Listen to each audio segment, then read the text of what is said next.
एक गांव में एक बड़ा सुंदर परिवार था, जिनमें माता, पिता और उनका छोटा बच्चा रहता था।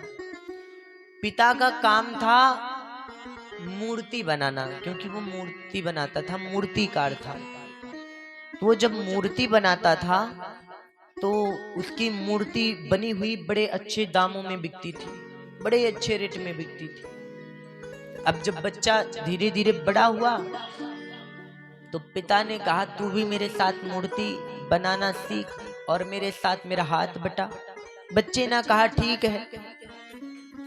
अब ये पिता को देख करके पिता की जैसे मूर्ति बनाने लगा।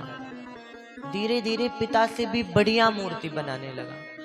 पिता की मूर्ति 5,000 में बिकती थी तो बेटे की मूर्ति 10,000 में बिकती थी, जो बेटा बनाता था। और जब बेटा अपने पिता से पूछे, ये पुत्र अपने पिता से पूछे कि बाबूजी मेरी मूर्ति कैसे बनी है, तो पिता कहता, बेटा कहीं कहता नाक टेढ़ी है, कहीं कहता आंख छोटी है, सदैव कहता कोई ना कोई कमी निकाल देता। एक दिन बच्चा आया घर, और जब आया ना तो आ करके फूट फूट करके आए भर के रोने लगा। माँ भोजन की थाली ले गई, लाल भोजन कर ले, तू थक गया होगा। बच्चा कहता है, माँ मुझे भूख नहीं, मैं भोजन नहीं करूंगा। अब बच्चे की आंखों में अश्रु माँ कभी देख नहीं सकती। माँ ने कहा, बेटा बता तुझे क्या हो गया, तू क्यों रुदन कर रहा है। बच्चे ने कहा, माँ मैं इतनी मूर्ति बनाता हूँ और मेरी जो मूर्ति है बाबूजी के भी मूर्तियों से महंगी बिकती है, अपितु दुनिया मेरी सराहना प्रशंसा करती है, लेकिन बाबूजी कभी मेरी प्रशंसा नहीं करते, मेरी तारीफ मेरी सराहना नहीं करते। तो महाराज इसकी बात को सुन करके माँ गुस्सा में आ गई, क्रोधित हो गई।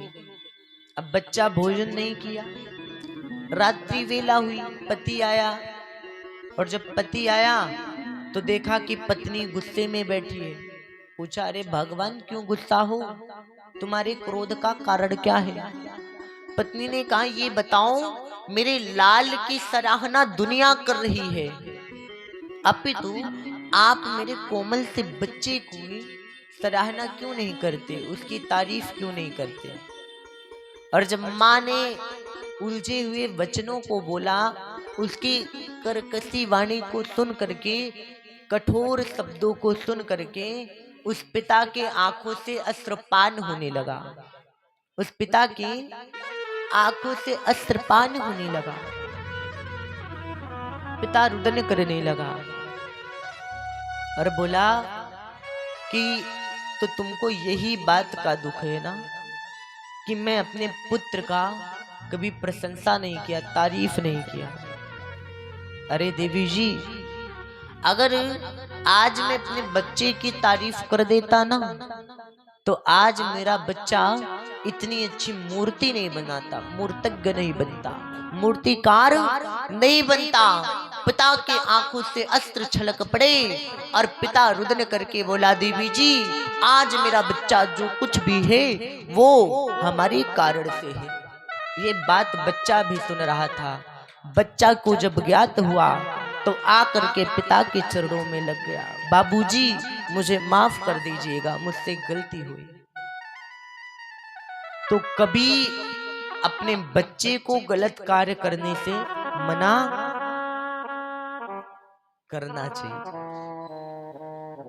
कई माताएं होती हैं ना, बच्चे शरारत करते हैं, घर में कोई तोड़ फोड़ कर दें तो सोचती हैं चलो छिपा देते हैं बात को, कोई जाने ना, नहीं तो डांट पड़ेगी। लेकिन बच्चा थोड़ी गलती करता है और थोड़ी गलती के कारण वो बड़ी गलतियां भी करना प्रारंभ कर देता है। अगर बचपन में आप उसे समझाते तो आपका बच्चा बिगड़ता नहीं, समझता। परंतु रुदन, क्योंकि सत्य जो है सत्य कड़वा होता है। आप अगर किसी को सत्यवाणी बोलोगे ना, अच्छी सीख दोगे, तो उसे थोड़ा कड़वा लगेगा, लेकिन याद रखना जो कड़वा है वही सत्य है। इधर भगवान धीरे धीरे बड़े हो रहे हैं, और जब प्रभु धीरे धीरे बड़े हो रहे हैं तो एक से बढ़कर के एक लीला कर रहे हैं। अब आइए उस लीला की ओर चलते हैं जिसका हम सबको इंतजार था।